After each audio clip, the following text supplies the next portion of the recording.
రాష్ట్ర ప్రభుత్వం ద్వారా ప్రజలకు చెందవలసినటువంటి సంక్షేమ ఫలాల ఆసరా గాని, చేయూత గాని, ఈబీసీ నేస్తం గాని, ఇన్పుట్ సబ్సిడీ గాని, రైతు భరోసా గాని, ఏదేమైనా ఏ పేరున్నప్పటికీ కూడా ప్రజలకు చెందాల్సిన డబ్బు ప్రభుత్వ ఖజానా నుంచి ప్రజలకు చెందాల్సి, ఇవన్నీ 5 సంవత్సరాలుగా అమలవుతున్నటువంటి సంక్షేమ పథకాలు. ఇది కొత్తగా ప్రవేశపెట్టే సంక్షేమ పథకాలు కాదు, ఓట్ల కోసం ఇచ్చే తాయిలాలు కాదు, ఎప్పటి నుంచో అమలవుతా ఉండే పథకాలు. మరి రొటీన్ గా చివరిగా రావాల్సిన వైఎస్ఆర్ ఆసరా ప్రొద్దుటూరు పట్టణంలో కూడా దాదాపుగా 500 గ్రూపులకు రావాలి. ఇంకా డబ్బు 500 గ్రూపులకు రావాలా ఊరల్లోనే. ప్రభుత్వ ఖజానాలో డబ్బు ఉంది, మేము వారి అకౌంట్ లో వేస్తామంటే ఎన్నికల కమిషన్ అభ్యంతరం చెప్తారు. ఎన్నికల కమిషన్ అభ్యంతరం చెప్పేదానికి కారణం చంద్రబాబు నాయుడు పిటిషన్లు పెట్టడం, చంద్రబాబు నాయుడు అర్జీలు పెట్టడం, చంద్రబాబు నాయుడు కోర్టుకు పోవడం, ప్రజలకు సంక్షేమ పథకాల డబ్బు అందనీయకుండా చేయడం. ఇది ఎంతవరకు న్యాయం అని అడుగుతాను. ఎన్నికల కమిషన్ అయినా కానీ ఆలోచించాల్సిన బాధ్యత ఉంది కదా అని నేను భావిస్తా ఉన్నాను. ఈ సంక్షేమ పథకాలు కొత్తగా ప్రవేశపెట్టేటియా కాదు, ఎన్నికల కోసం ఇచ్చే తాయిలాలా కావు. గత 5 ఏళ్లుగా జరుగుతూ ఉన్నాయి. ఆల్రెడీ ఆయన బటన్ కూడా నొక్కినాడు. ఆ రోజు ప్రభుత్వ ఖజానా దగ్గర డబ్బు లేకపోవడం వల్ల కాస్త టైం తీసుకున్నారు.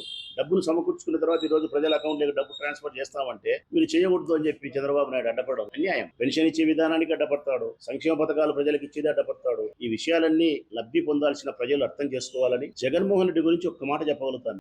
గడిచిన 5 సంవత్సరాల కాలంలో, కరోనా లాంటి కష్టకాలంలో కూడా మీకు అందించాల్సిన లబ్ధిని, సంక్షేమ పథకాలను ప్రతి సంవత్సరం ఏటా మీకు అందాల్సిన డబ్బును కరోనా లాంటి కష్టకాలంలో ఆర్థిక ద్రవ్యోల్బణం కష్టంలో ఉండే పరిస్థితుల్లో కూడా మీకు ఇచ్చినాడు ఆయన. ఏ ఒక్కరోజు నిలబెట్టుకోగలిగిన. మరి 4 విడతలుగా ఇవ్వాల్సిన సొమ్ముని ఇచ్చి 5వ విడతలో కూడా డబ్బు రెడీగా ఉండి చెందకుండా ఆలస్యం జరుగుతా ఉందంటే 13 వరకు ఆపగలుగుతారు. ప్రజలారా 13 వరకు ఆపగలుగుతారు. 13 తర్వాత నేరుగా మీ అకౌంట్ లేకి రాజమార్గాన మీకు రావాల్సిన ఆసరా గాని, మీకు రావాల్సిన చేయూత గాని, రైతు భరోసా గాని, ఇన్పుట్ సబ్సిడీ గాని, ఈబీసీ నేస్తం గాని, ఏ డబ్బైనా సరే మీకు రావాల్సినది 14వ తారీఖున మీ అకౌంట్ లోకి వస్తుంది. ఇబ్బంది లేదు. ఆయన నిజాయితీని మీరు ఏమాత్రం శంకించాల్సిన అవసరం లేదు. చంద్రబాబు నాయుడు యొక్క మోసపూరిత కుట్రపూరిత ఆలోచన విధానాన్ని గమనించండి, అర్థం చేసుకోమని చెప్పి అభ్యర్థిస్తూ మీ రాజ్యం.